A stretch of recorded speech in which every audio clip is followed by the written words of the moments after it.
Good evening साथियों, स्वागत है आप सभी का वाईडी एग्रीकल्चर एकेडमी के डिजिटल प्लेटफॉर्म पर। सभी प्यारे साथी हमारे बीच जुड़ेंगे और आज की क्लास को हम आगे कंटिन्यू करेंगे, ठीक है? और आपको एक विशेष सूचना देने वाला हूँ कि आपको कल एक प्रॉपर टाइम टेबल आपको दे दिया जाएगा कि आपकी कौन-सी क्लास किस टाइम पे चलेगी, ठीक है? आपको कोई भी असुविधा नहीं आएगी इससे रिलेटेड कि आपकी कौन-सी क्लास किस टाइम चल रही है, ठीक है? इस बात को आप अच्छी तरीके से ध्यान देंगे। तो आज का जो हमारा टॉपिक है वेदर एलिमेंट, क्योंकि पिछले लेक्चर में हम लोगों ने क्लाइमेट का क्लासिफिकेशन पढ़ा था, ठीक है? वहाँ से हमने क्लाइमेट के क्लासिफिकेशन पे बहुत सारी चर्चाएँ की थी और बहुत सारे जो इम्पोर्टेंट पॉइंट्स थे उस पर हम लोगों ने चर्चा की थी। आज हम लोग बात करेंगे आपके वेदर एलिमेंट के यानी कि मौसम के तत्व। अब ध्यान देना कि वेदर एलिमेंट से हमारे लिए क्या इंपॉर्टेंट है। तो वेदर एलिमेंट कहने का मतलब जो हमारा मौसम होता है ना, जो वातावरण की एक क्षणिक अवस्था होती है, किसी दिन, किसी महीना, किसी आपका सप्ताह में जो परिवर्तन देखने को मिलते हैं मौसम में, जैसे इस समय आपके सुबह के टाइम बारिश होती है, बाकी पूरा दिन आपका फ्री रहता है। तो ये क्या है? मौसम ही है। ठीक है, क्या है? मौसम क्षणिक अवस्था में बदल जाता है। इसलिए कई बार आपने गाने-वाने सुना होगा कि मौसम की तरह तुम भी कहीं बदल तो ना जाओगे, सुना है कि नहीं? इसके लिए इसलिए क्या है? मौसम बदल रहा है। तो वेदर एलिमेंट मौसम किन-किन एलिमेंट को लेकर बनता है? तो सोलर रेडिएशन भी मौसम बनाने में भूमिका निभाता है। हमारा एयर टेम्परेचर भी होता है, एटमॉस्फेरिक ह्यूमिडिटी भी होती है, रेनफॉल भी होता है, क्लाउड यानी कि बादल भी मौसम का ही पार्ट होते हैं, एटमॉस्फेरिक प्रेशर की भी हम बात कर लेते हैं और हमारा विंड। ये सब मिलकर एक मौसम को तैयार करते हैं। मतलब अगर कहा जाए कि छोटे-छोटे सेगमेंट हैं, एक कंपोनेंट हैं, इनको जब एक साथ मिला दोगे तो ये किसका रूप ले लेंगे? तो ये मौसम का एक रूप ले लेंगे जो कि एक वातावरण की अवस्था होती है, भौतिक दशा होती है। अब जब इनमें कभी फ्लक्चुएशन आती है, तो मौसम में उतार-चढ़ाव आता है। तो मौसम बदलता है, किस वजह से मौसम बदलता है? क्योंकि उसके जो एलिमेंट्स हैं, इनमें बदलाव आता है, तो मौसम में बदलाव आ जाता है। इस बात को आप अच्छी तरीके से ध्यान देना, क्योंकि जब वेदर के जो एलिमेंट होते हैं, जब इनमें उतार-चढ़ाव आएगा, टेम्परेचर में कभी कोई बदलाव आया तो मौसम बदल जाएगा, लगेगा कि यार आज ठंडा-ठंडा सा फ़ील हो रहा है। अगर किसी दिन ज़्यादा बारिश हुई तो आप लोग बोलोगे कि आज रेनी डे है सर, आज क्रॉप रेनी डे है। तो मौसम किस वजह से बदल रहा है? अपने एलिमेंट की वजह से बदल रहा है, क्योंकि उसके एलिमेंट में बदलाव होता है तो मौसम में बदलाव होता है। तो यहाँ पर जो लेक्चर हमारा स्टार्ट होना है, तो स्टार्ट होने के क्रम में अगर हम बात करें तो वेदर एलिमेंट में सारे 7 एलिमेंट हमको पढ़ना है और पूरा मेट्रोलॉजी का जो ये पूरा किस्सा है इन्हीं पे टिका हुआ है। ये जब पूरे सातों वेदर एलिमेंट हम लोग पढ़ लेंगे, उसके बाद हमको क्या पढ़ना पड़ेगा? सिर्फ मानसून हमको पढ़ना पड़ेगा बस। उसके बाद हमें वेधशाला पढ़ना पड़ेगा, ऑब्जर्वेटरी जैसे स्टीवेंसन स्क्रीन क्या है और सारे बहुत सारे इंस्ट्रूमेंट हैं जिनके बारे में हम धीरे-धीरे से जानते रहेंगे, ठीक है? इंस्ट्रूमेंट जो भी होंगे उनके बारे में जानेंगे, एग्रोक्लाइमेटिक ज़ोन के बारे में हम जानेंगे, एग्रो इकोलॉजिकल ज़ोन के बारे में जानेंगे। उन सब पहलुओं पर चर्चा करेंगे जो हमारे एग्ज़ाम में हमें परेशान कर देते हैं। एक-एक बिंदुओं को हम लोग क्लियर करते हुए आगे बढ़ेंगे, ठीक है? तो आज के लेक्चर में हम देख रहे हैं वेदर एलिमेंट। तो सबसे पहला जो वेदर एलिमेंट है क्या है? Solar radiation. तो हम सोलर रेडिएशन को पढ़ने से पहले एक आपने होमवर्क में लिखा था उसको आप नोट कर लीजिएगा। कहीं न कहीं पर एमडीआई आपने लिखा होगा। अभी हम वेदर एलिमेंट शुरू नहीं कर रहे हैं, बस एक बात बता रहे हैं एमडीआई, इसको थोड़ा-सा नोट कर लेना। एमडीआई क्या है? Moisture deficit index.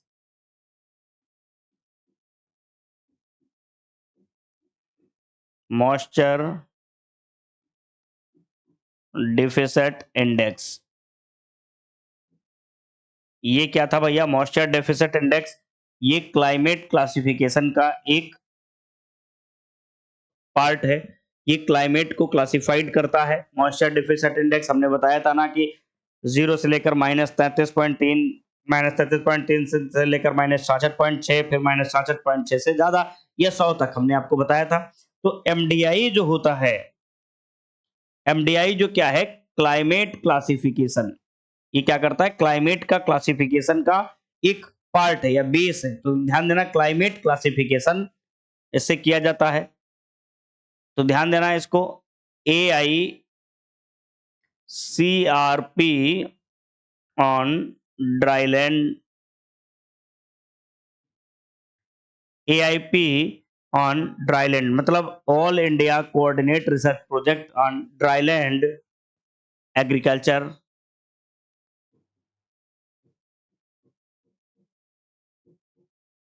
ने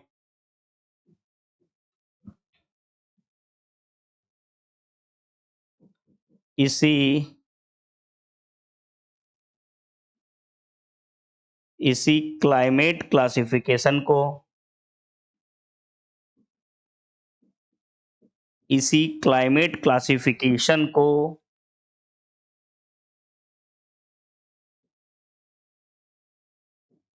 एडॉप्ट किया है।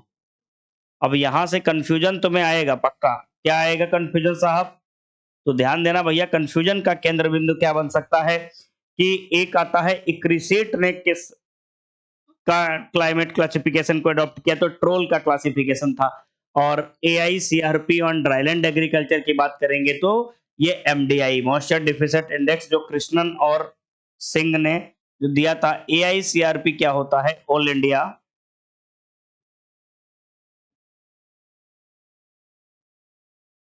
इंडिया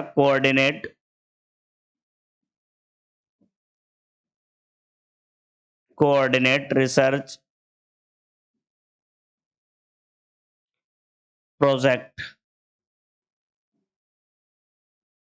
ये सबसे पहले अगर हम बात करें तो इंडिया के अंदर सबसे पहले AICRP जो है all India coordinate research project जो था वो किस पर चलाया गया था भैया? तो मक्के के फसल पर AICRP सबसे पहले क्या किया गया था? चलाया गया था। क्या किया गया था? AICRP जो है सबसे पहले मक्के की फसल पे चलाया गया था। लेक्चर में कोई दिक्कत आए, कोई असुविधा आए तो तुरंत आप कमेंट करना कि आपको समझ में नहीं आ रहा है, क्या चीजें हो रही हैं, तो आप तुरंत इसमें अवगत कराएं। आप लोगों के कमेंट नहीं दिख रहे हैं, एक बार आप सभी बच्चे एक साथ कमेंट करेंगे। अगर कोई भी चीजें आपको प्रॉब्लम आ रही हैं तो तुरंत आप कमेंट बॉक्स के जरिए से हमें बताओगे कि सर हमें ये चीजें समझ में नहीं आ रही, हमें ये चीजें समझ में नहीं आ रही। क्योंकि लाइव क्लास का मतलब ही होता है कि हम हर एक चीज को एक अच्छी तरीके से पूछ सकें। ठीक है, अब हमारी जो हेडिंग आती है वो आएगी वेदर एलिमेंट, जो कि पहला हेडिंग आप देख ही चुके हो। तो हम लोग पढ़ेंगे वेदर एलिमेंट को।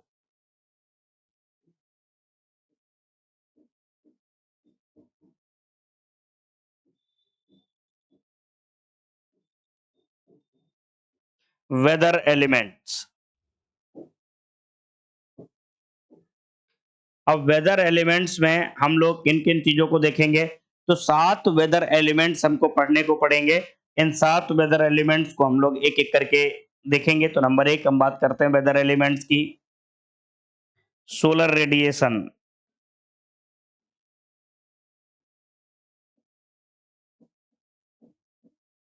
क्या होगा? सौर्य विकिरण।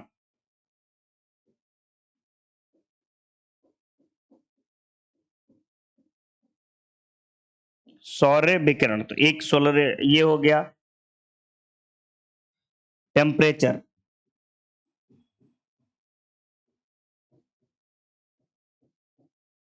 तापमान,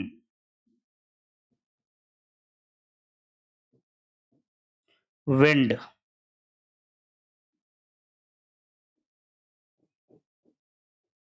हवा,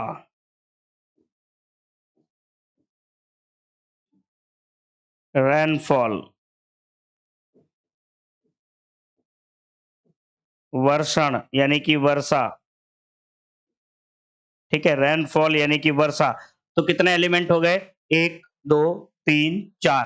पांचवा एलिमेंट हम लोग देखते हैं, एटमॉस्फेरिक प्रेशर।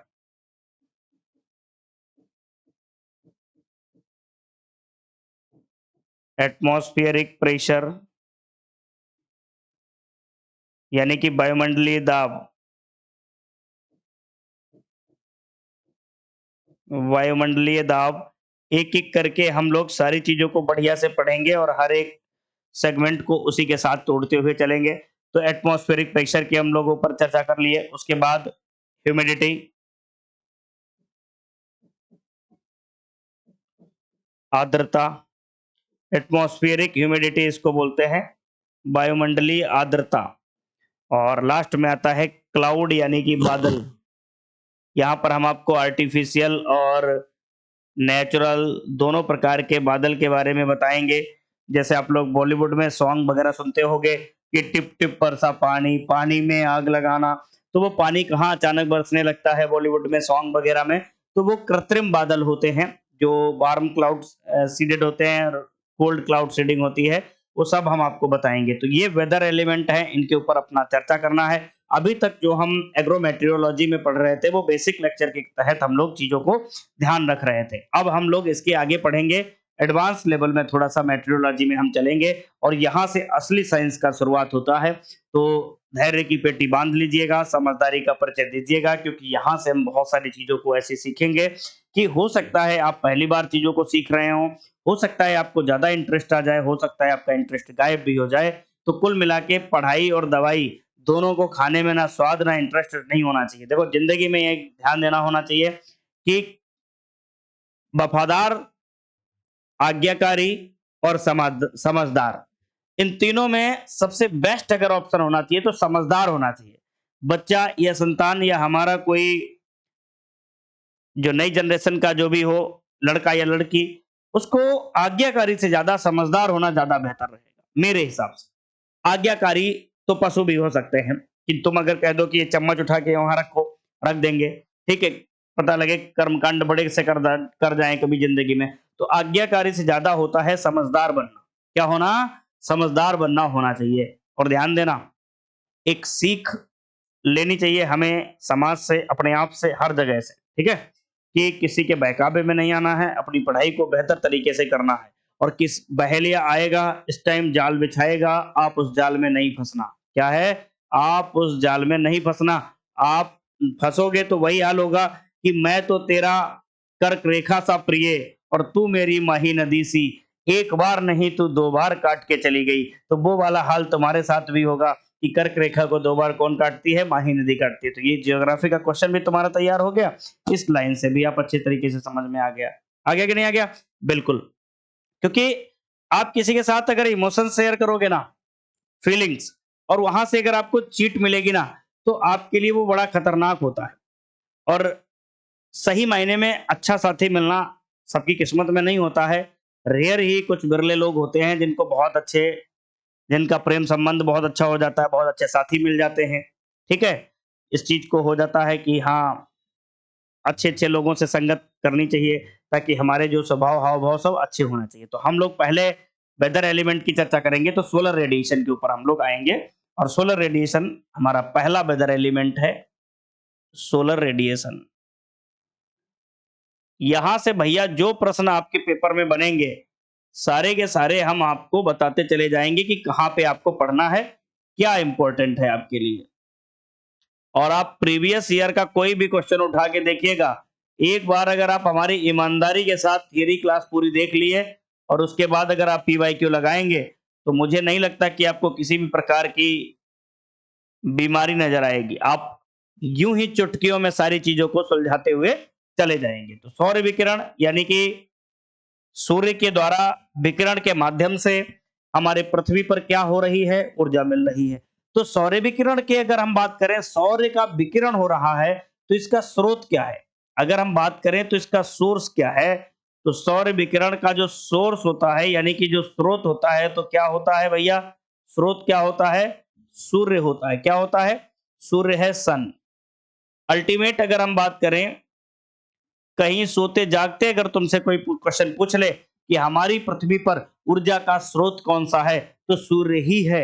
अब आप कहोगे कैसे सूर्य है? सर मैं तो गेहूं खा लिया, मैं तो मांस खाता हूँ, सर मैं तो मछली खाता हूँ, तो मुझे तो नहीं लगता सूर्य की रोशनी हमें ऊर्जा दे रही है। भाई, हम अगर गेहूं खा रहे हैं, अनाज खा रहे हैं, कुछ भी खा रहे हैं, तो वो अनाज कहाँ से आ रहा है? फोटोसिंथेसिस प्रोसेस हो रही है, उसके थ्रू सीड डेवलप हो रहा है, वही हम लोग कंजप्शन करते हैं, उसका कंज्यूम करते हैं, तो हम खाते हैं। तो अल्टीमेट हमारी ऊर्जा का स्रोत क्या है? सूर्य है। जो भी हम एनिमल खाते हैं, एनिमल का मीट खाते हैं या मछली खाते हैं, तो वो भी कहीं ना कहीं किसी ना किसी वेजिटेशन को खाते होंगे, तो वो वेजिटेशन में सनलाइट होती है कि नहीं होती है? बिल्कुल भाई, फोटोसिंथेसिस वगैरह होता है। तो हम अगर कहें कि पृथ्वी पर ऊर्जा का स्रोत क्या है, तो सूर्य ही होगा। तो पृथ्वी पर ऊर्जा का एकमात्र स्रोत, पृथ्वी पर ऊर्जा का स्रोत जो है वो क्या है? सूर्य ही है। तो हमारा सन ही क्या है? पृथ्वी पर ऊर्जा का स्रोत होता है। यही हमारा सोलर रेडिएशन का भी स्रोत होता है। कौन? हमारा सूर्य। क्या होता है? सूर्य ही सोलर रेडिएशन का क्या होता है? आपका स्रोत होता है। अब सोलर रेडिएशन को और अच्छा समझना है तो हमें क्या करना पड़ेगा? सोलर रेडिएशन को और अच्छा थोड़ा-सा जानना है, तो सोलर रेडिएशन में एक पॉइंट आता है हमारा कि सोलर रेडिएशन से हम और क्या-क्या चीज़ें को देख सकते हैं। तो सोलर रेडिएशन से अगर हम चीज़ों को देखें, तो क्या देख सकते हैं भैया? तो यहाँ पर हम बात करते हैं सोलर रेडिएशन से अगर हम चीज़ों को देखना चाहें, तो जैसे हमारे पास ये हमारी अर्थ है, यानी कि पृथ्वी है। अब पृथ्वी पर बहुत सारी वेजिटेशन होगा, बहुत सारा जल होगा, बहुत सारे मकान बने होंगे, बहुत सारी कारें निकल रही होंगी, बहुत सारा आपको देखने को यहाँ पर चीजें मिल जाएंगी। अब पृथ्वी क्या होती है? एक आपका रंगहीन, गंधहीन गैसों का क्या होती है? मिश्रण होती है। क्या पृथ्वी के ऊपर मतलब वातावरण, सॉरी मैं पृथ्वी बोल गया, वातावरण क्या होता है? हमारे पृथ्वी के ऊपर क्या होता है? एक वातावरण होता है। पृथ्वी की सतह के ऊपर एक वातावरण होता है, ये हमारा एटमॉस्फेयर होता है। क्या है? एटमॉस्फेयर है। यहाँ से चीज़ों को हम और बेहतर चीज़ों को समझ पाएँगे, एक-एक चीज़ों को पढ़ेंगे। देखिए, ये मत सोचना कि सर आपको इस तरीके से पढ़ा रहे हैं, आपका टाइम जाएगा, तो भैया टाइम नहीं जाएगा, चीज़ों को आप बेहतर कर पाएँगे अपनी ज़िंदगी में, नहीं तो आप ज़िंदगी भर पढ़ते रहेंगे, इन चीज़ों को आप बेहतर नहीं कर पाएँगे, ठीक है? जब तक तुम्हें अच्छे से जानकारी नहीं होगी किसी भी चीज़ की, तब तक मज़ा नहीं आएगा किसी भी कॉन्सेप्ट को पढ़ने में। पेपर में तुम क्वेश्चन तभी बना पाओगे जब आप तुम्हें अच्छा-सा कॉन्सेप्ट आता होगा। अब मैं ये नहीं कह रहा हूँ कि आप वातावरण को इतना सजा लो जितना हमने सजाया है, परंतु फिर भी तुम्हें वातावरण के बारे में थोड़ा-सा जानकारी होना चाहिए। तो ये क्या है भैया? ये एक एटमॉस्फेयर है हमारा। क्या है? एटमॉस्फेयर है। इस बात को अच्छे से ध्यान देना भैया। ये एटमॉस्फेयर है।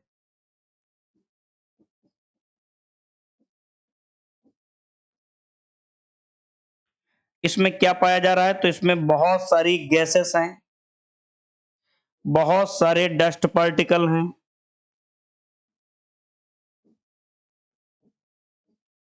ठीक है? क्या है? बहुत सारे डस्ट पार्टिकल हैं और आपको क्या मिलेगा? वाटर वेपर मिलेगा आपको। एटमॉस्फेयर में क्या मिलेगा? वाटर वेपर मिलेगा यानी कि जलवाष्प मिलेगा। तो ये जो हमारे पृथ्वी के बाहरी जो सतह है, बाहरी परत होती है। सर जी हमको एप्लीकेशन पर क्लास नहीं मिल रहा है। ये भाई कमेंट कहाँ से चल रहे हैं तुम्हारे? जब तुम्हें एप्लीकेशन पे क्लास नहीं मिल रहा है, तुम कमेंट कहाँ से कर दे रहे हो? हाँ, ठीक है, कल आपको पूरा शेड्यूल दे दिया जाएगा क्लास का, ठीक है? तो हमारी ये पृथ्वी है। अब पृथ्वी के बाहर जो सतह है, पृथ्वी के बाहर एक परत है, जो रंगहीन, गंधहीन गैसों का जो मिश्रण होती है, वो एटमॉस्फेयर कहलाती है। क्या कहलाती है? एटमॉस्फेयर कहलाती है। अब हमारे यहाँ से सन है, यहाँ पर मान लो एक एक सूर्य है, यहाँ से क्या होता है? एक सन है, सूर्य है, इस तरीके से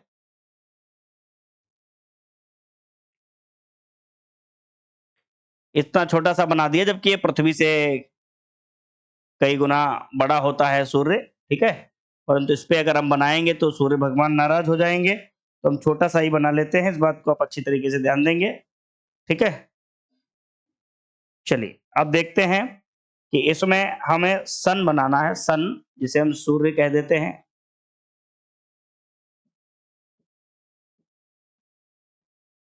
ठीक है? तो ये हमारा सन है। अब सन से जो लाइट आती है हमारे पृथ्वी तक, एक आती है ऐसी लाइट जो डायरेक्ट हमारे सन पृथ्वी तक आ जाती है, डायरेक्ट। डायरेक्ट हमारे पृथ्वी से टकरा जाती है। मतलब सूर्य से ऐसी विकिरण या ऐसे रेडिएशन जो डायरेक्ट हमारे पृथ्वी तक आ जाती है। क्या आ जाती है? डायरेक्ट हमारे पृथ्वी तक आ जाती है, उसको हम क्या कहते हैं? Direct solar radiation. क्या कहते हैं? Direct solar radiation. तो जो सूर्य से आने वाली किरण सीधा पृथ्वी तक टकराएगी, जो रेडिएशन सूर्य से आएगी वो सीधा पृथ्वी तक टकराएगी, उसे हम क्या कहेंगे? Direct solar radiation. और इसे कभी-कभी हम लोग डायरेक्ट सोलर रेडिएशन को मापते हैं, तो वो डायरेक्ट सोलर रेडिएशन तो हम किस लिए मापते हैं? डायरेक्ट सोलर रेडिएशन पायरेलियोमीटर से मापते हैं।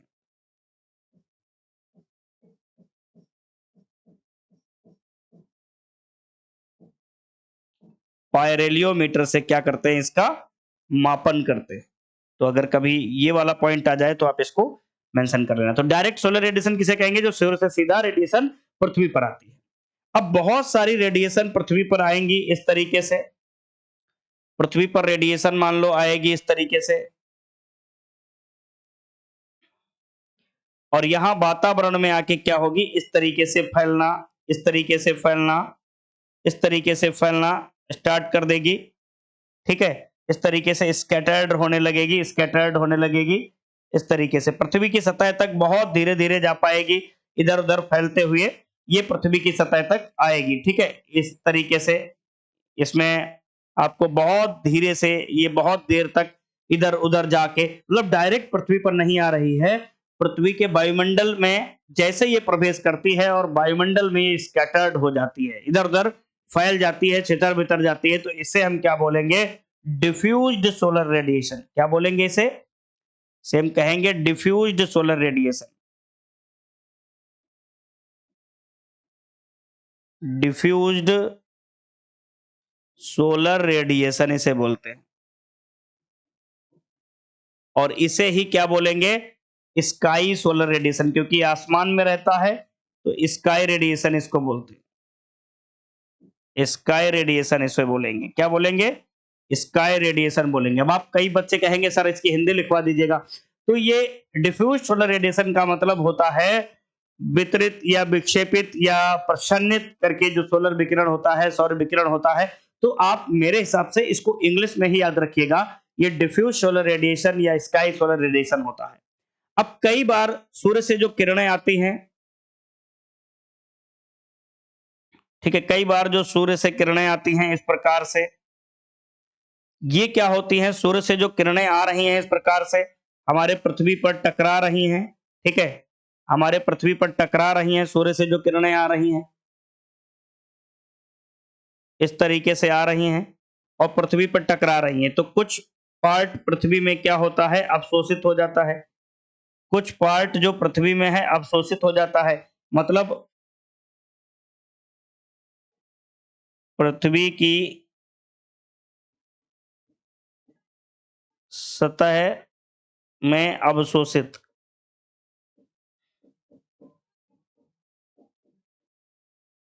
तो यहां से अगर हम देखें तो कुछ रेडिएशन जो आ रही हैं हमारे पृथ्वी पर और पृथ्वी की सतह में कुछ अवशोषित हो जा रही हैं और सीधे कुछ इस प्रकार से वापस जा रही हैं। यानी कि ये इधर आई, पृथ्वी की सतह से टकराई और कुछ अंश इनका पृथ्वी की सतह में अवशोषित हो गया। पृथ्वी की सतह में अवशोषित कुछ हिस्सा या कुछ भाग ही क्या हुआ? पृथ्वी की सतह में अवशोषित हुआ, बाकी का क्या हो गया? रिफ्लेक्ट हो गया, बाकी क्या हो गया? परावर्तित हो गया। तो इस प्रकार के सोलर रेडिएशन को क्या कहते हैं? Reflected solar radiation. क्या कहते हैं? परावर्तित सौर विकिरण, रिफ्लेक्टेड सोलर रेडिएशन। क्या बोलते हैं? Reflected solar radiation. तो नंबर 1 आपका डायरेक्ट सोलर रेडिएशन, नंबर 2 आपका डिफ्यूज्ड सोलर रेडिएशन और नंबर 3 आपका रिफ्लेक्टेड सोलर रेडिएशन। क्या होता है? Reflected solar radiation. तो अगर पूछा जाए टाइप्स ऑफ सोलर रेडिएशन कितने प्रकार की होती हैं, तो 3 प्रकार की सोलर रेडिएशन होती हैं। नंबर 1 आपका डायरेक्ट सोलर रेडिएशन, ऐसी रेडिएशन जो सीधा पृथ्वी की सतह पर आ जाए। फिर दूसरा ऐसे रेडिएशन जो पृथ्वी की सतह पर आने से पहले वातावरण में ही क्या हो?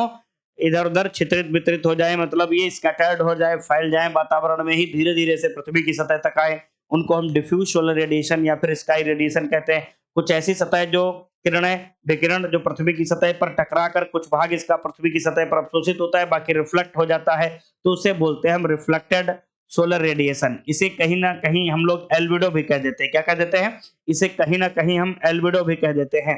तो रिफ्लेक्टेड सोलर रेडिएशन जो होती है इसे हम कहीं ना कहीं एल्बिडो कह देते हैं, एल्बिडो भी बोलते हैं।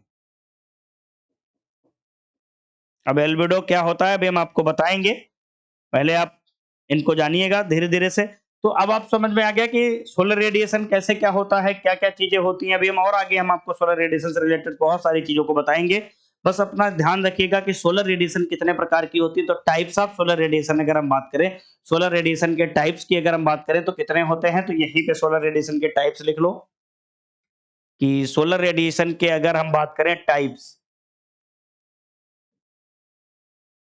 तो टाइप्स इसके कितने होते हैं, 3 होते हैं। नंबर 1, नंबर 2 और नंबर 3। तो नंबर 1 सोलर रेडिएशन का टाइप क्या होता है भैया, direct solar radiation, direct solar radiation. एक तो भैया ये हो गया टाइप। दूसरा डिफ्यूज्ड सोलर रेडिएशन,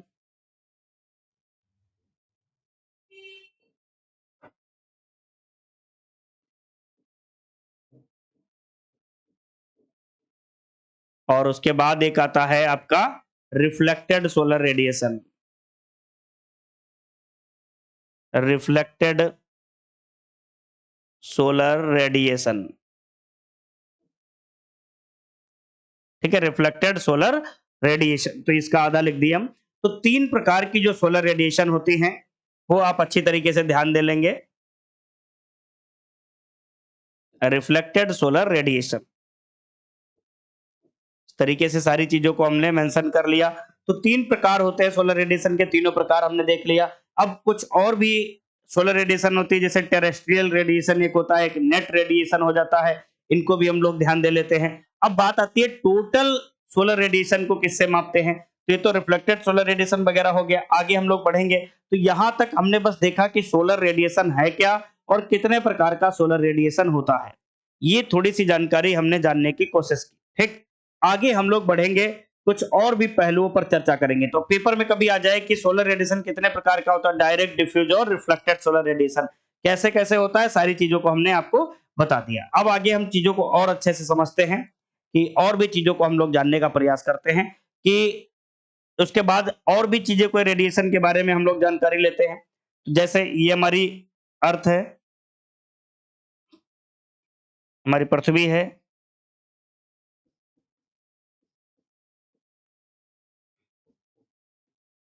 ठीक है, और ये हमारा है सन।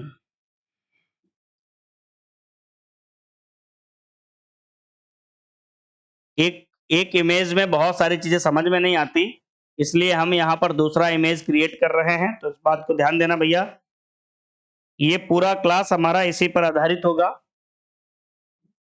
ये है सन। अब सन से जो एनर्जी आ रही है या आपकी रेडिएशंस आ रही हैं, जो सन से रेडिएशंस आ रही हैं,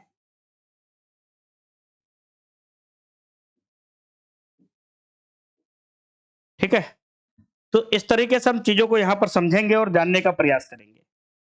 तो सूर्य से जो रेडिएशन आ रही है, जो विकिरण आ रहा है सूर्य से, जो किरणें आ रही, तो जो रेडिएशन आ रहा है सूर्य से, ध्यान देना, जो इसको बोलते हैं सोलर एनर्जी। ये क्या होता है, सोलर एनर्जी।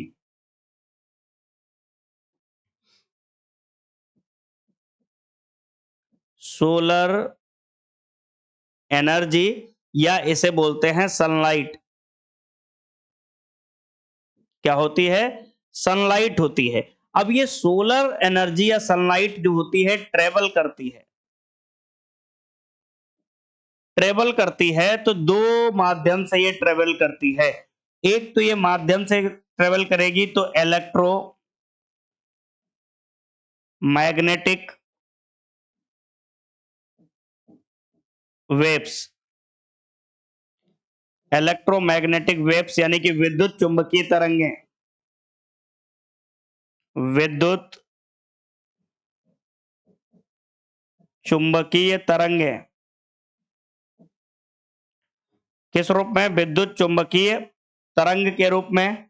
या इलेक्ट्रोमैग्नेटिक वेव्स के रूप में ये क्या कर रही है, ट्रेवल कर रही है। ट्रेवल करने का मतलब जो सनलाइट है या भैया सोलर एनर्जी है, ये ट्रांसफर हो रही है या इसका प्रवाह हो रहा है, तो दो मेथड से हो रहा है। एक इलेक्ट्रोमैग्नेटिक वेव्स, तो इलेक्ट्रोमैग्नेटिक वेव से इसका जो प्रवाह होता है कहाँ होता है, आपका स्काई आकाश या वैक्यूम में। तो ध्यान देना, इसका जो वायुमंडल में या आकाश में अगर इसका हो रहा है स्काई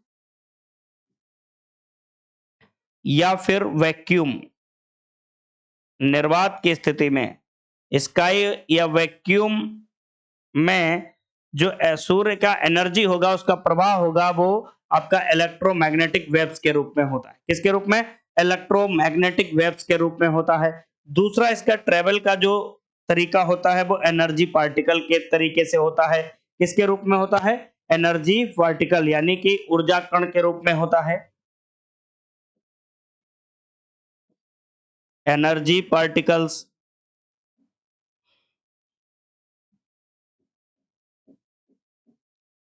ऊर्जा कण के रूप में होगा। तो भैया ध्यान देना, जब एनर्जी पार्टिकल्स के रूप में इसका जब विचरण होगा, किसका? सूर्य की ऊर्जा होती है एनर्जी पार्टिकल्स के रूप में, कहा ये बहेगी? तो वातावरण में या माध्यम में, मीडियम में। जब कभी ये किसी मीडियम में आके टकराएगी तो ये किसके रूप में इधर से उधर जाएगी? तो एनर्जी पार्टिकल्स के रूप में जाएगी। एनर्जी पार्टिकल्स को ही हम क्या कहते हैं? एनर्जी पार्टिकल्स को ही हम कहते हैं क्वांटा या फोटान। क्या कहते हैं? क्वांटा या फोटान कह देते हैं। क्वांटा या फोटान कहते हैं। क्या कहते हैं? क्वांटा या फोटान। तो आपको समझ में आ गया कि क्वांटा या फोटान क्या होगा भैया? तो सूर्य से आने वाली पृथ्वी पर ऊर्जा, जो कि ऊर्जा कणों के रूप में आती है, उसे हम क्वांटा या फोटान कह देते हैं। और सूर्य से पृथ्वी पर आने वाली ऊर्जा जब इलेक्ट्रोमैग्नेटिक वेव्स के रूप में आती है, तो उसे हम ईएमडब्ल्यू के रूप में कह देते हैं। ठीक है, तो सोलर एनर्जी या सनलाइट होती है, ये हमारे पृथ्वी पर आती है। तो अभी ये क्या होती है? शॉर्ट वेवलेंथ होती है। क्या होती है? ये शॉर्ट वेवलेंथ होती है। शॉर्ट वेवलेंथ, शॉर्ट वेवलेंथ के रूप में ये हमें पृथ्वी पर हमारे आती है। तो सूर्य से जो ऊर्जा आती है हमारे यहाँ, वो शॉर्ट वेवलेंथ में आती है। अब हमारी जो पृथ्वी होती है, हमारी जो पृथ्वी होती है, ये क्या करती है? इसका काम क्या होता है भाई साहब? तो इसका काम क्या होता है, इस बात को भी हम अच्छी तरीके से ध्यान देंगे। ठीक है, अब हम देखते हैं कि हमारी पृथ्वी पर इसका काम क्या होता है। तो जो एनर्जी आ रही है, इसको हमारी पृथ्वी क्या कर रही है? अवशोषित कर रही है। जो एनर्जी आ रही है, इसको हमारी पृथ्वी क्या कर रही है? अवशोषित कर रही है, एब्जॉर्ब कर रही है। अब कभी भी ध्यान देना आप लोग, कभी भी ध्यान देना, अवशोषित, एब्जॉर्ब, कि दिन में तो सूर्य रहता है, तो पृथ्वी मान लो सूर्य से ऊर्जा प्राप्त करके हीट कंडीशन में आ जाती है, हीट हो जाती है। परंतु कभी-कभी देखोगे रात में भी ऊष्मा निकलती है पृथ्वी से। तो जो हमारी पृथ्वी थी, सूर्य से शॉर्ट वेव लेंथ के रूप में जो किरणें आ रही थी, इलेक्ट्रोमैग्नेटिक वेव्स। तो जो इलेक्ट्रोमैग्नेटिक वेव्स होती हैं, ये ध्यान देना, ये भी क्या है? एक इलेक्ट्रोमैग्नेटिक वेव्स है। क्या है? इलेक्ट्रोमैग्नेटिक वेव्स है। इलेक्ट्रो मैग्नेटिक वेव, यानी कि अगर हम बात करें, ये विद्युत चुंबकीय तरंगे हैं जो कि शॉर्ट वेवलेंथ के रूप में हमारी पृथ्वी पर आ रही हैं और हमारी पृथ्वी इसको अवशोषित कर रही है। जैसे हमारी पृथ्वी इसको अवशोषित कर रही है, तो हमारी पृथ्वी का जो ताप है ना, ये तापमान क्या हो रहा है? बढ़ रहा है। हमारी पृथ्वी का तापमान बढ़ दे रहा है, क्योंकि ऊष्मा बढ़ रही है तो हमारी पृथ्वी का तापमान बढ़ रहा है। फिर एक टाइम आता है ऐसा कि हमारी पृथ्वी इन अवशोषित की गई किरणों को क्या करती है? फिर से बाहर फेंक देती है। जो अवशोषित की गई ऊष्मा थी, इनको क्या कर रही है हमारी पृथ्वी? बाहर फेंक देती है, कि मतलब इनको बाहर की तरफ रास्ता दिखा देती है, कि जो भी अवशोषित की जा रही थी, उसको बाहर का रास्ता दिखा दो। तो हमारी पृथ्वी से जो ये किरणें थी जो बाहर जाती हैं, ये लॉन्ग वेवलेंथ के रूप में होती हैं। ये क्या होती हैं? Long wavelength.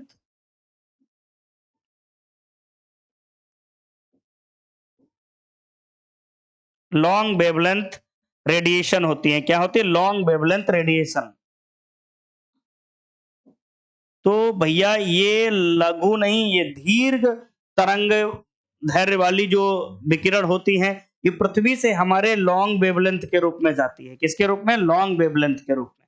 आती तो हमारे यहाँ है शॉर्ट वेवलेंथ के रूप में, जाती हैं हमारे यहाँ लॉन्ग वेवलेंथ के लिए। तो जैसे ही लॉन्ग वेवलेंथ के रूप में जब ये जाती हैं, तो हमारे पृथ्वी पर जो वातावरण होता है ना, तो इनको जाने नहीं देता, इनको रोक लेता है।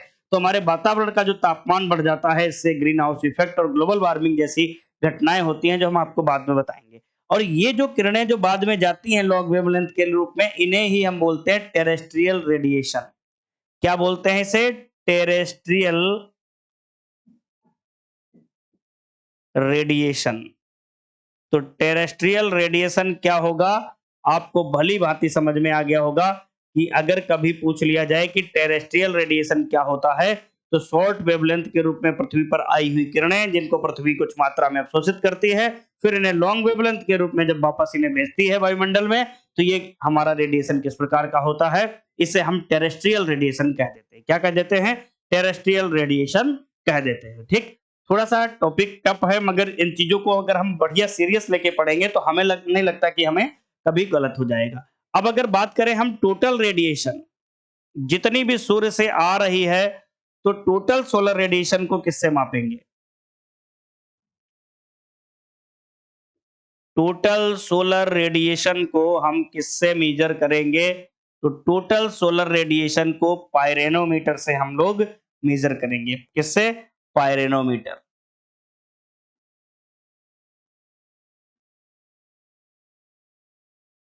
पायरेनोमीटर से हम क्या करते हैं? इसका मापन करते हैं। किसका? टोटल सोलर रेडिएशन का मापन अगर हम करेंगे, तो किससे करेंगे?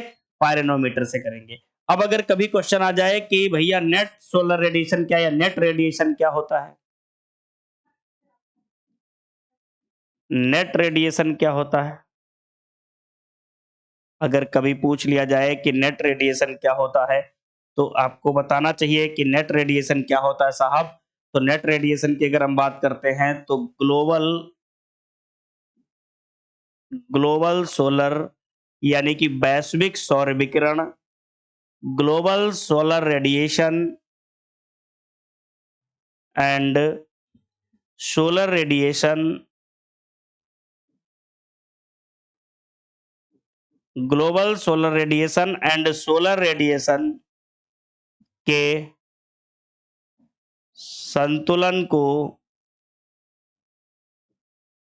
संतुलन को नेट रेडिएशन कहते हैं।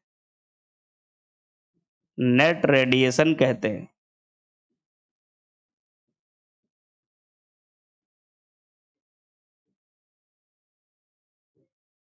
तो कभी-कभी जो कुछ चीजें होती हैं हमारे पेपर में आने वाली, जैसे क्वांटा या फोटॉन क्या होता है, तो आप यहाँ से जवाब दे दोगे। पृथ्वी पर सूर्य की किरणें आती हैं, शॉर्ट वेवलेंथ के रूप में जाती हैं, लॉन्ग वेवलेंथ के रूप में, तो उन्हें क्या कहेंगे? टेरेस्ट्रियल रेडिएशन बोल देते हैं। ठीक है। तो ये हमारा सन था, सोलर एनर्जी के बारे में हम बात कर रहे थे। अब जो सोलर एनर्जी होती है, या आपका सनलाइट होती है, इसमें डिफरेंट वेवलेंथ के रेडिएशन होते हैं। बहुत सारे वेवलेंथ के रेडिएशन होते हैं, उन पर हम लोग अभी चर्चा करेंगे। तो जो सोलर एनर्जी या सनलाइट के ऊपर हम चर्चा कर रहे हैं, उसको हम बताएंगे। तो ये समझ में आ गया कि सोलर एनर्जी यानी कि सूर्य की जो ऊर्जा है हमारे पृथ्वी पर आ रही है, वो एक तो इलेक्ट्रोमैग्नेटिक वेव्स के रूप में आ रही है, दूसरा हमारा एनर्जी पार्टिकल्स के रूप में आ रही है। तो एनर्जी पार्टिकल को हम क्या कह देते हैं? क्वांटा या फोटोन के केस में हम लोग देख लेते हैं। ठीक है। सोलर रेडिएशन मापने की सबसे पुरानी इकाई की अगर हम बात करते हैं, तो क्या होती है? लक्स होती है। क्या होती है? लक्स होती है। सबसे ओल्डेस्ट जो मेजरमेंट का यूनिट होती है, वो लक्स होती है। ठीक है। आगे हम लोग बात करते हैं, जो हमारी सोलर रेडिएशन होती है या सोलर एनर्जी होती है, एक एक पॉइंट आपके क्लियर होंगे। पेपर में जब क्वेश्चन आएगा, तो आपको लगेगा कि हाँ, सर ने यहां से पढ़ाया है और ये सीधा सीधा क्वेश्चन आ गया। ठीक है।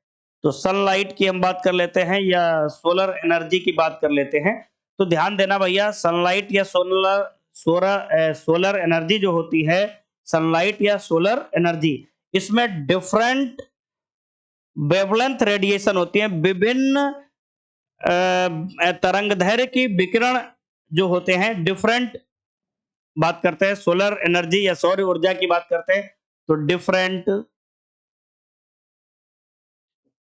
डिफरेंट वेवलेंथ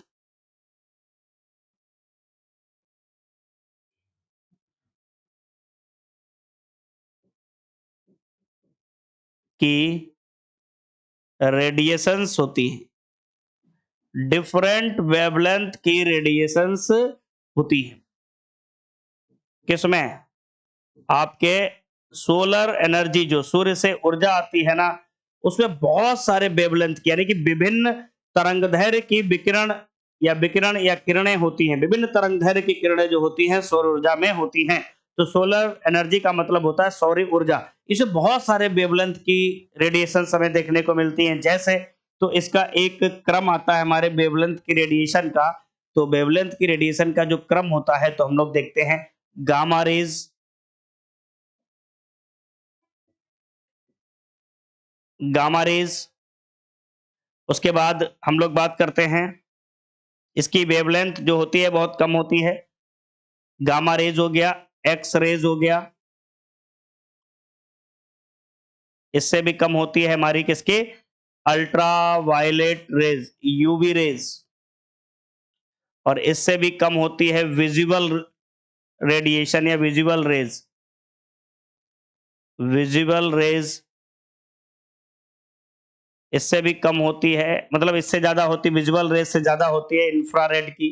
इंफ्रारेड तो हम लोग नहीं देख पाते हैं मगर कुछ जानवर वगैरह देख लेते हैं हम, हमारा मोबाइल कैमरा जो होता है वो इंफ्रारेड रेज को इसमें देख लेता है इंफ्रारेड रेज में। अब देखते हैं हम लोग की विभिन्न वेवलेंथ की जो रेडिएशन होती है सारी की सारी रेडिएशन कहाँ देखने को मिलेंगी, सूर्य ऊर्जा में देखने को मिलेंगी, gamma rays, X rays, UV rays, visual rays, infrared rays और रेडियो वेव्स, रेडियो वेव्स। ध्यान देना, सबसे ज्यादा अगर पूछा जाए वेवलेंथ किसका होता है तो रेडियो वेव्स का सबसे ज्यादा वेवलेंथ होता है, और सबसे कम वेवलेंथ किसका होता है, गामा रेज का होता है। तो यहां से क्वेश्चन आ जाता है कि सबसे कम वेवलेंथ,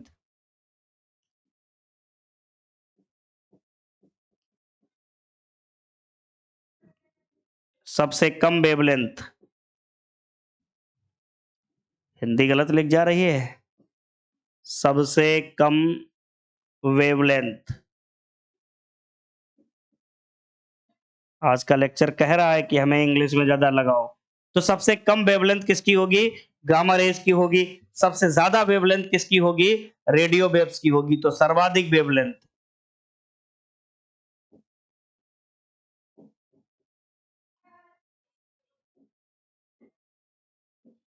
सर्वाधिक वेवलेंथ जो होती है किसकी होती है, आपकी गामा रेज की सबसे कम, और सर्वाधिक किसकी होती है, रेडियो वेव्स की होती है। ये तो वेवलेंथ के बारे में बात कर लिए। तो ये विभिन्न आपकी वेवलेंथ की जो रेडिएशन होती है जो हमारे सोलर एनर्जी में देखने को मिलती है। अब गामा रेज, एक्स रेज, ये जितनी भी किरणें हैं, ये गामा रेज से लेकर के आपकी जो अल्ट्रा वायलेट रेज होती हैं, ये आपकी हाईली इफेक्टिव होती हैं, या हीटिंग इफेक्ट होता है इसमें, हीटिंग इफेक्ट होता है, ऊष्मीय प्रभाव होता है। क्या होता है, ऊष्मीय प्रभाव होता है किसमें, इन्हीं में। अब अगर ये डायरेक्ट किरणें हमारे पृथ्वी पर आ जाएं तो बहुत म्यूटेशन होगा, क्योंकि ये क्या होती हैं, म्यूटेशन में उपयोग की जाती है। आप लोग ब्रीडिंग वगैरह पढ़ते होंगे तो X rays, gamma rays, UV rays वगैरह कहाँ होती है, म्यूटेशन में प्रयोग की जाती है। तो इसमें हीटिंग इफेक्ट होता है, यानी कि ऊष्मीय प्रभाव होता है इन किरणों में। ये हाई पेनिट्रेशन पावर होता है, उच्च भेदन क्षमता होता है, हाई पेनिट्रेशन पावर,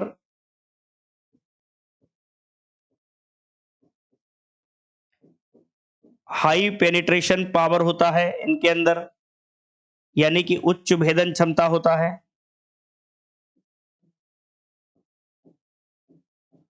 किसके अंदर, तो ये आपकी गामा रेज हैं, एक्स रेज हैं, आपकी अल्ट्रा वायलेट रेज है। ठीक है, ये तो पृथ्वी पर इसको आने से कौन रोक लेता है, ओजोन रोक लेता है, किसको, अल्ट्रा वायलेट रेज को लेकर। ठीक है, यूवी रेज के ऊपर हम एक चर्चा अलग से करेंगे। हाई पेनिट्रेशन पावर होता है इनके अंदर और हार्मफुल रेज होती हैं। क्या होती हैं? हार्मफुल रेज होती हैं, यानी कि हानिकारक किरणें होती हैं या हानिकारक विकिरण होते हैं।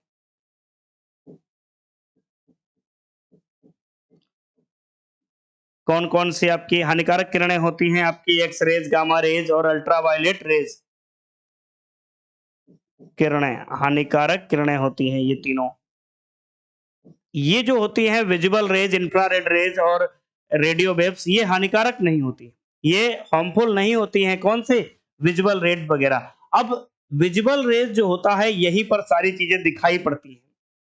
जो विजिबल रेज होता है ये यहाँ पर हमें दिखाई पड़ता है और विजिबल रेज का जो एवरेज होता है वो 400 से लेकर के 400 नैनोमीटर से लेकर के 700 नैनोमीटर इसका जो वेवलेंथ होता है वो होता है 400 नैनोमीटर से लेकर के 700 नैनोमीटर। इसको बोलते हैं PAR। क्या बोलते हैं इसे? इसे बोलते हैं PAR, यानी कि इसे क्या बोलेंगे? फोटोसिंथेटिकली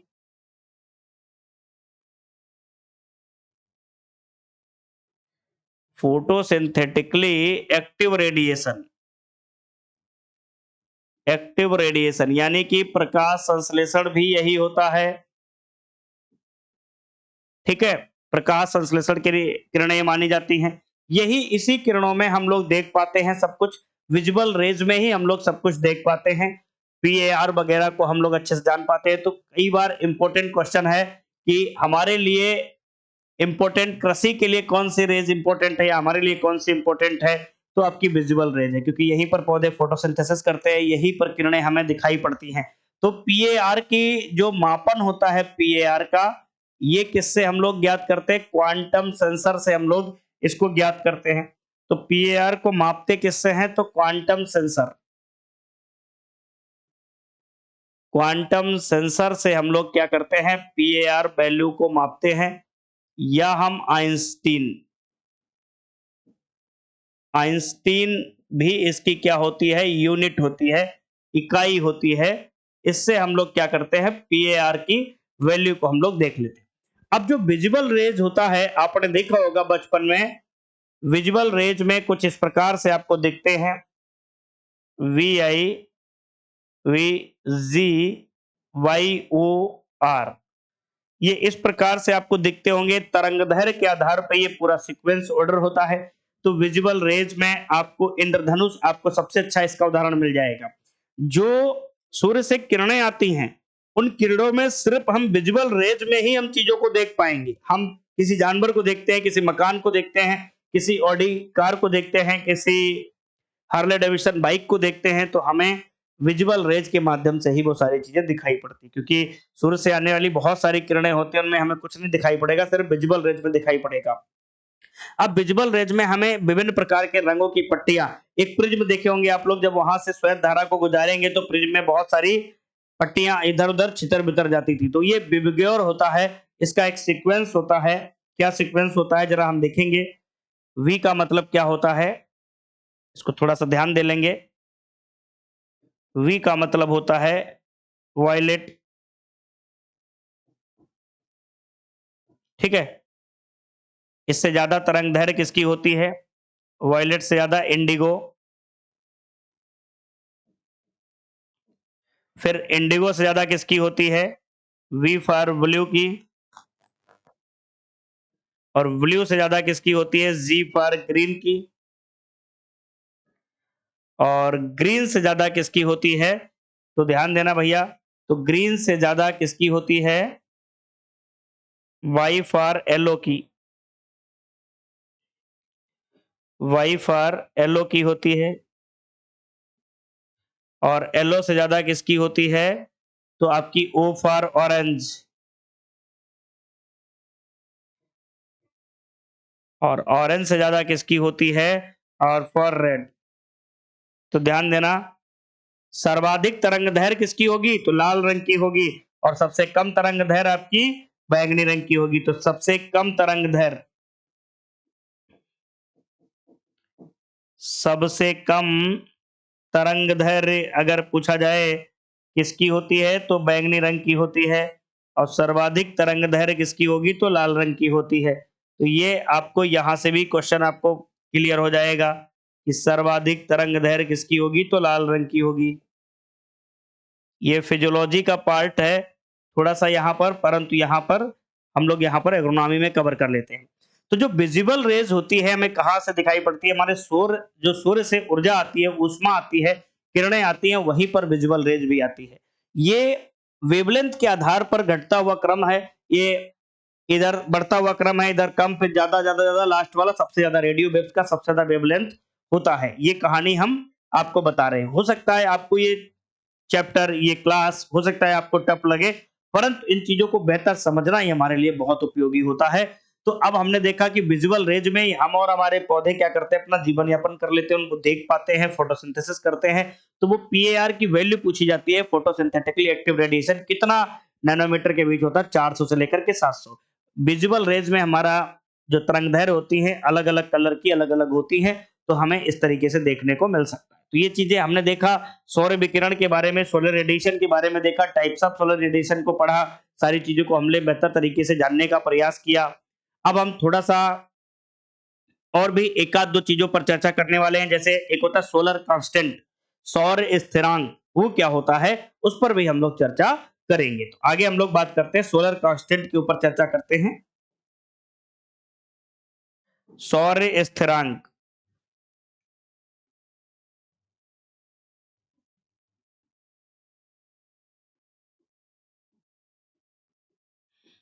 सोलर कांस्टेंट यानी कि सौर स्थिरांक, यहां से सीधा सीधा क्वेश्चन पूछ लिया जाता है।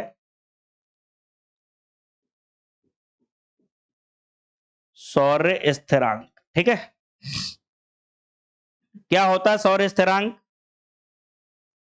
इसको समझेंगे, इसमें लिखने का प्रयास नहीं करेंगे, बहुत अच्छे से बेहतर से समझ के हम इस चीज को आगे हम आपको बताएंगे कि कैसे क्या सौर स्थिरांक को हम समझेंगे। अब आप कहोगे सर आज आप बहुत सूर्य बना रहे हैं।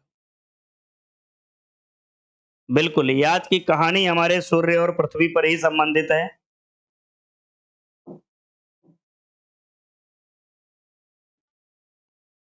यह है सन, ठीक है,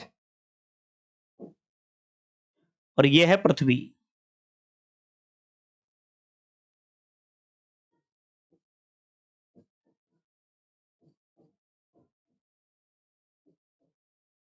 ठीक, अब यह है पृथ्वी। अब इस पृथ्वी के बाहर बहुत सारे गैसेस का मिश्रण होता है। इस पृथ्वी के बाहर बहुत सारी गैसेस का मिश्रण होता है। देखो, लेक्चर को इंटरेस्टिंग बनाएंगे तभी मजा आएगा, नहीं तो बोर अगर हो गए ना तो फिर इस लेक्चर में मजा नहीं आएगा, क्योंकि अभी तो शुरुआत है, अभी पूरी आंधी बाकी है, ठीक है। अभी से अगर घबरा जाएंगे तो फिर मजा नहीं आएगा, इस बात को आप अच्छी तरीके से ध्यान दे लेना भैया। ये क्या है? एटमॉस्फेयर है। तो एटमॉस्फेयर से थोड़ी सी चर्चा हम यहाँ पर कर लेते हैं। ये जो यहाँ से हम इसको मान लेते हैं, ये आउटर बाउंड्री ऑफ एटमॉस्फेयर यानी कि वातावरण की बाहरी बाउंड्री होती है। क्या होती है? Outer boundary of atmosphere, outer boundary of atmosphere, वातावरण की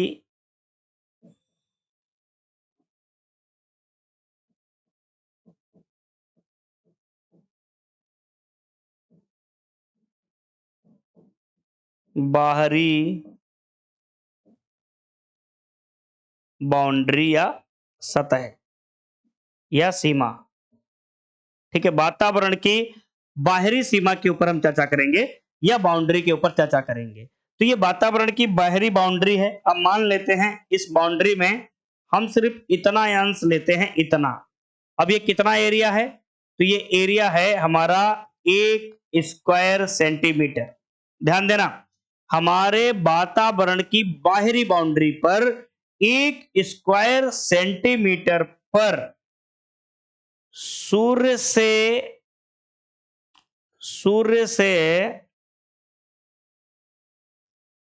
1 मिनट में जितनी ऊर्जा आएगी, इस पर वातावरण की बाहरी बाउंड्री के 1 वर्ग सेंटीमीटर एरिया पर, वातावरण की बाहरी बाउंड्री के 1 वर्ग सेंटीमीटर एरिया पर 1 मिनट में जितनी ऊर्जा आ जाएगी, ध्यान देना 1 मिनट की बात करते हैं, 1 मिनट में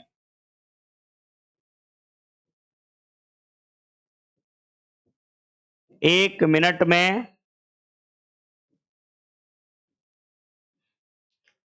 एनर्जी का आना, 1 मिनट में कितनी एनर्जी आ रही है हमारी वातावरण की 1 स्क्वायर सेंटीमीटर एरिया के ऊपर। तो यहां पर वही चीजें लिखना है और अच्छी तरीके से सावधान होकर सारी चीजों को समझना है।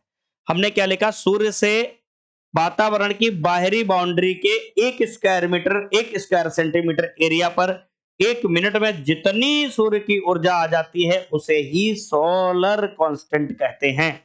तो भैया लिखने का प्रयास करें, क्या लिखेंगे भैया, सूर्य के द्वारा 1 मिनट में वातावरण की 1 स्क्वायर सेंटीमीटर सतह पर जितनी एनर्जी आती है उसे हम क्या कहते हैं, सोलर कांस्टेंट कहते हैं। तो क्या लिखेंगे, सूर्य से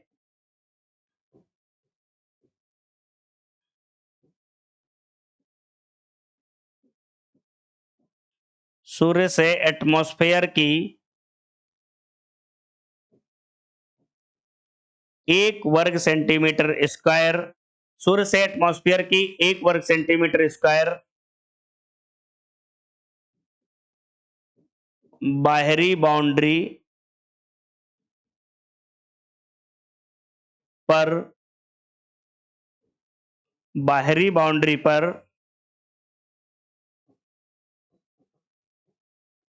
1 मिनट में जितनी ऊर्जा 1 मिनट में जितनी ऊर्जा प्राप्त होती है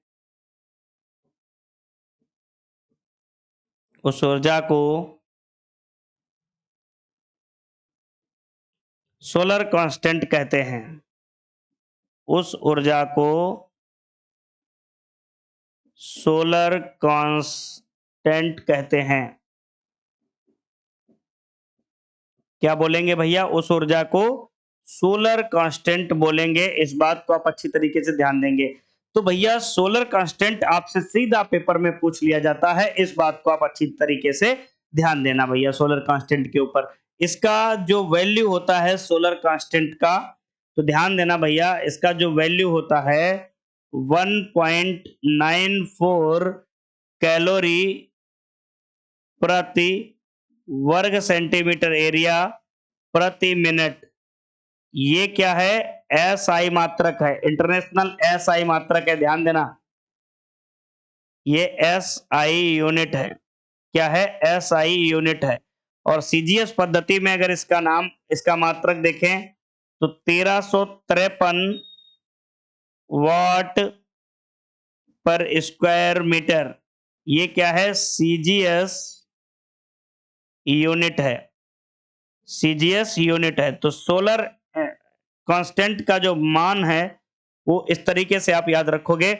और ये हमने आपको बता दिया सोलर कांस्टेंट होता क्या है, कि सूर्य से आने वाली जो किरणों से 1 मिनट में 1 स्क्वायर सेंटीमीटर एरिया पर जितनी एनर्जी आके गिर जाएगी वो सब क्या कहलाएगी भैया, सोलर कांस्टेंट कहलाएगी, सौर स्थिरांक कहलाएगी। तो हम यहाँ पर आपको पढ़ा रहे थे सोलर रेडिएशन, तो सारी चीजें हमने सोलर रेडिएशन के तरह आपको बताया। बेहतरीन तरीके से जो चीजें आपके समझ में आ सकती थी वो एक एक करके हमने सोलर रेडिएशन के बारे में आपको अवगत करा दिया। अब सोलर रेडिएशन वाला जो मामला है आपका फिनिश होता है कि सोलर रेडिएशन जो हमारा आपका वेदर का एलिमेंट है, इससे हम सारी चीजों को कंप्लीट कर लेते हैं। छोटा सा इसमें से एक वैल्यू आ जाता है कभी कभी एल्विडो, कभी कभी परेशान कर लेता है। एल्विडो क्या होता है, तो उसको थोड़ा सा हम लोग जान लेते हैं कि एल्विडो क्या होता है, ठीक है। तो सूर्य से आने वाली किरणें और परावर्तित होने वाली किरणों के अनुपात को हम क्या कह देते हैं? एल्बिडो कह देते हैं। क्या कह देते हैं? एल्बिडो कह देते हैं। तो थोड़ा अच्छे से समझ लेते हैं कि एल्बिडो क्या होता है। तो पहले तो हम सूर्य बनाते हैं यहाँ पर छोटा सा।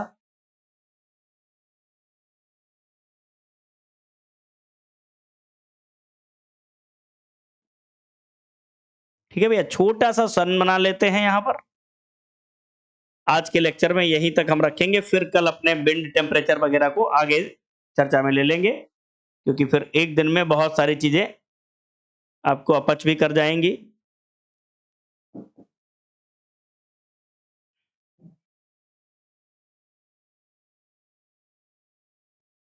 चलिए आगे हम लोग देखते हैं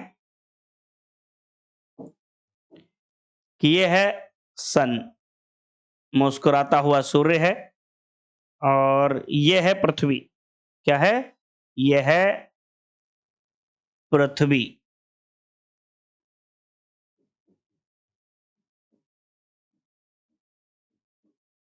ठीक है, अब सूर्य से कुछ किरणें आ रही हैं। सूर्य से जो किरणें आ रही हैं पृथ्वी पे टकरा रही हैं।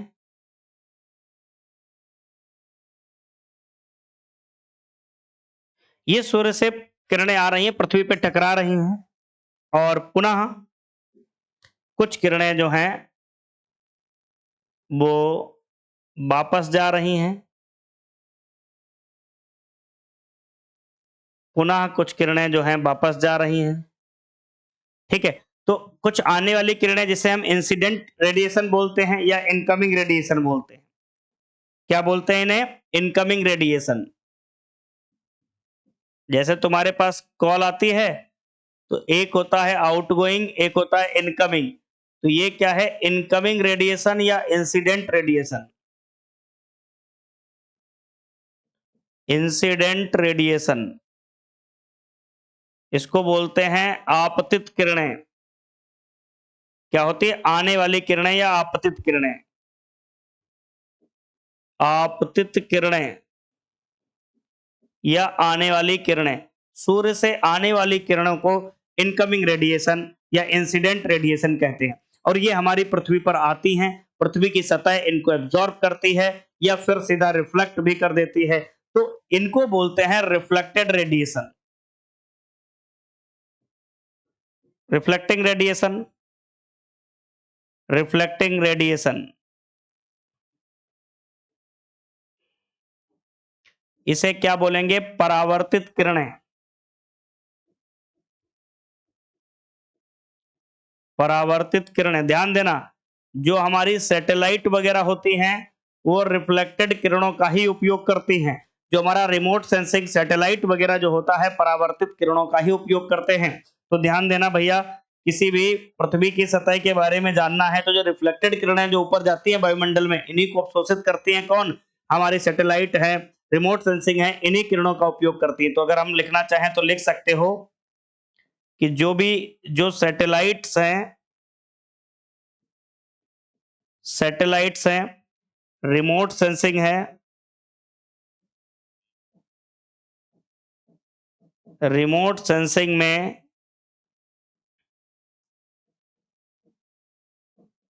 डेटा इंफॉर्मेशन हेतु,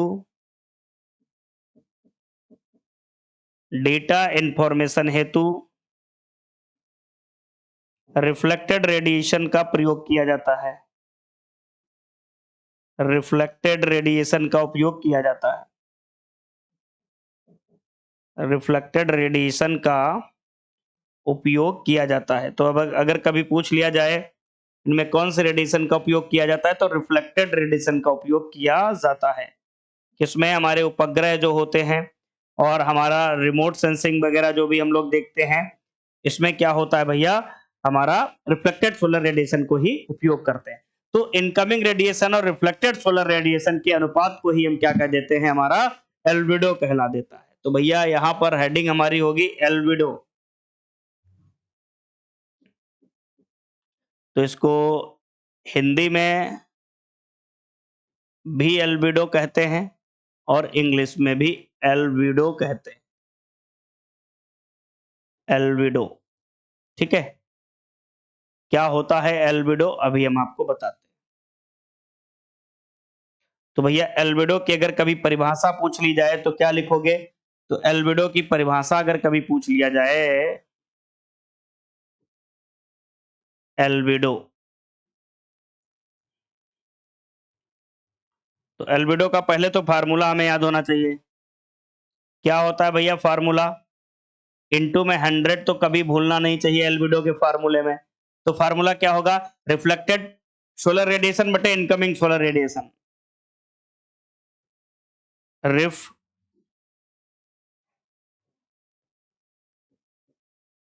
reflected solar radiation upon incoming solar radiation. Incoming solar radiation.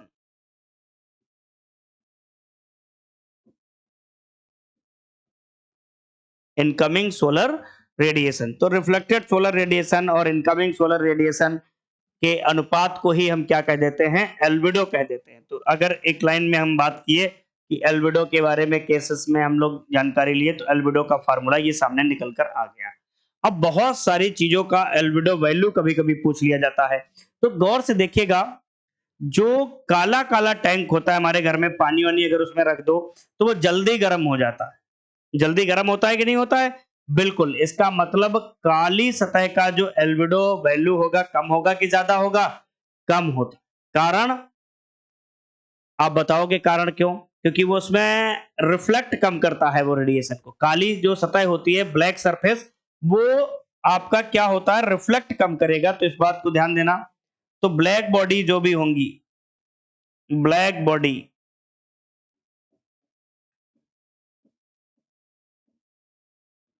उनका एल्बिडो मान क्या होगा? और व्हाइट बॉडी, उनका एल्बिडो मान क्या होगा? तो व्हाइट बॉडी का एल्बिडो मान ज्यादा होगा, और ब्लैक बॉडी जो भी होंगी, इनका एल्बिडो जो वैल्यू होता है, एल्बिडो वैल्यू इसकी कम होगी, किसकी? ब्लैक बॉडी की। और व्हाइट बॉडी जो भी होगी, इसकी एल्बिडो वैल्यू क्या होगी? ज्यादा होगी। एल्बिडो वैल्यू ज्यादा होगी, क्योंकि यहाँ पर रिफ्लेक्शन ज्यादा होता है। जहां पे कहीं बर्फ वगैरह देखे होंगे, बर्फ पड़ी रहती है, तो बर्फ जल्दी गलती नहीं है जब तक वहां पर हम कोई एक्टिविटी नहीं करेंगे। क्यों? क्योंकि बर्फ पे जो सनलाइट पड़ती है सीधा रिफ्लेक्ट कर जाती है, इसलिए बर्फ नहीं गलती। अगर वो थोड़ा सा वहां पर अवशोषित हो जाए किरणें, तो बर्फ को गला के रख देंगी। तो वहां पर सफेद जो चीजें होती हैं, वहां पर रिफ्लेक्शन ज्यादा होता है, और काली जगहों पर रिफ्लेक्शन कम होता है, एब्जॉर्प्शन ज्यादा होता है। काली चीजें पहनने पर गर्मी ज्यादा लगती है, क्योंकि वो ऊष्मा का अवशोषण ज्यादा करता है। ठीक है? तो यहाँ पर हमने देखा कि ब्लैक बॉडी का एल्बिडो जो होगा वो कम होगा, और हमारा व्हाइट बॉडी का एल्बिडो जो होता है ज्यादा होता है। कुछ जो वैल्यू हैं जिनका एल्बिडो मान हमको याद कर लेना है, तो जरा देखते हैं एल्बिडो वैल्यू के बारे में। तो फ्रेश स्नो के अगर हम बारे में बात करें, फ्रेश स्नो यानी कि ताजी बर्फ, फ्रेश स्नो का जो एल्बिडो वैल्यू होता है वो होता है 80 से लेकर के 95% तक होता है। किसका? फ्रेश स्नो का। ठीक है? ये फ्रेश स्नो का आपको हम बता रहे हैं, इस बात को आप अच्छी तरीके से ध्यान देंगे। कितना होता है भैया? आपका 80 से लेकर के 95% तक होता है। कितना? 80 से लेकर के 95% तक होता है। इस बात को ध्यान देना भैया। ओल्ड स्नो का 50 से लेकर के आपका 70% तक देखने को मिल जाता है, 40 से 70% तक जो ओल्ड स्नो वगैरह होता है। फ्रेश स्नो यानी कि ताजी जो हमारी बर्फ है, उसका एल्बिडो मान 80 से लेकर 95% तक आपको देखने को मिलेगा। ठीक? उसके बाद अगर हम बात करते हैं, तो ड्राई सैंड का कितना होता है? ड्राई सैंड का, तो ड्राई सैंड का जो होता है वो 30 से 40% होता है। और ड्राई सॉइल का कितना होगा?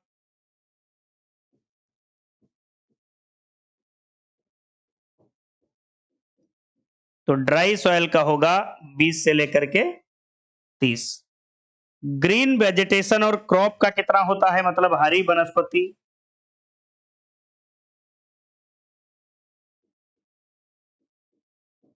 ग्रीन वेजिटेशन एंड क्रॉप्स का कितना होता है?